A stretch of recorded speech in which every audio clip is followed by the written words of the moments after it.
Assalamualaikum warahmatullahi wabarakatuh. Apa kabar sahabat Bunda semuanya? Semoga sehat selalu sekeluarga ya. Nah, senang sekali di video kali ini saya ingin mengajak Ayah Bunda untuk berbincang-bincang tentang pola makan anak-anak kita. Nah, ya Bunda pernah nggak sih menemui anak-anak yang sering sekali senang untuk meminta jajan ya, senang untuk makan cemilan-cemilan ya, makanan-makanan ringan.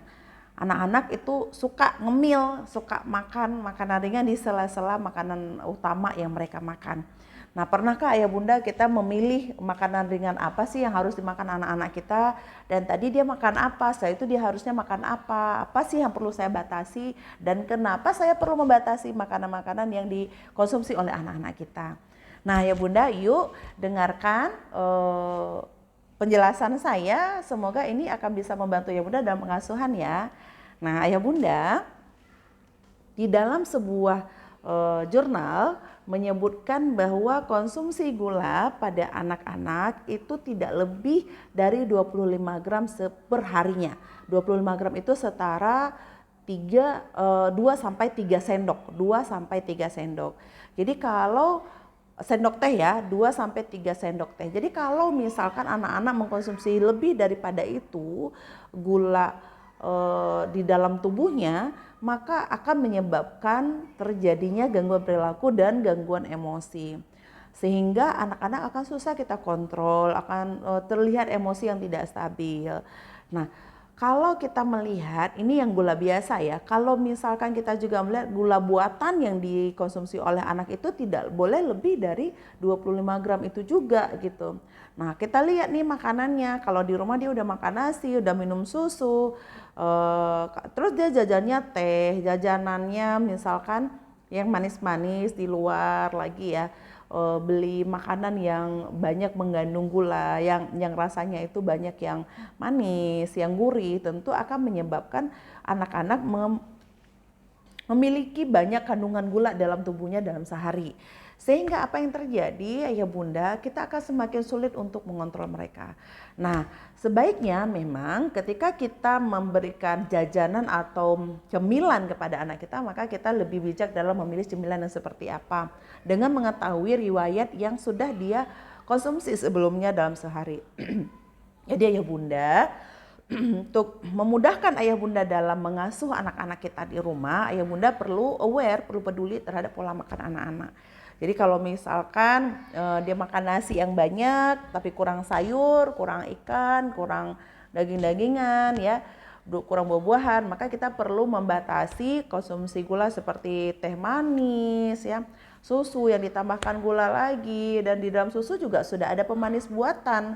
Jadi kalau kita tambahkan gula lagi juga akan berlebih pada diri mereka. Kalau misalkan kita biasanya menakar gula itu pakai sendok makan kan, nah itu dirubah ya kebiasaannya, karena pada anak-anak umum itu berkorelasi terhadap terjadinya gangguan perilaku dan gangguan emosi. Coba deh Ayah Bunda perhatikan kalau anak-anaknya misalnya mengkonsumsi banyak gula. Misalkan dia udah jajan es krim, kemudian banyak makan permen, gula-gula ya yang sejenisnya seperti itu.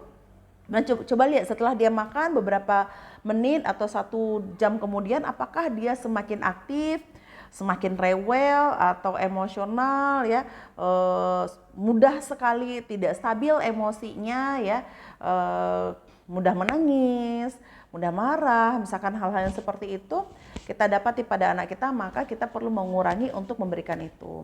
Karena kalau misalkan kita teruskan untuk memberikan hal tersebut, itu bukan berhenti rewelnya, bukan berhenti kondisi perilakunya semakin stabil, tidak, justru itu menjadi lebih buruk. Nah, itu bagi anak yang normal.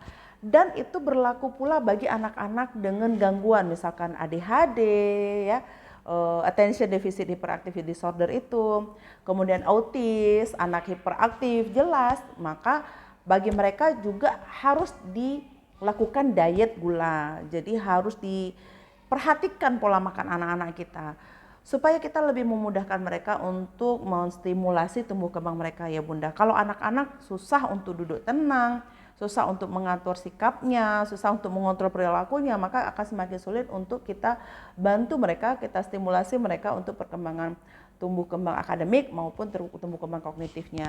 Nah, Ayah Bunda, oleh demikian informasi ini, saya berharap ya Bunda bisa mengatur pola makan anak-anak ayah Bunda.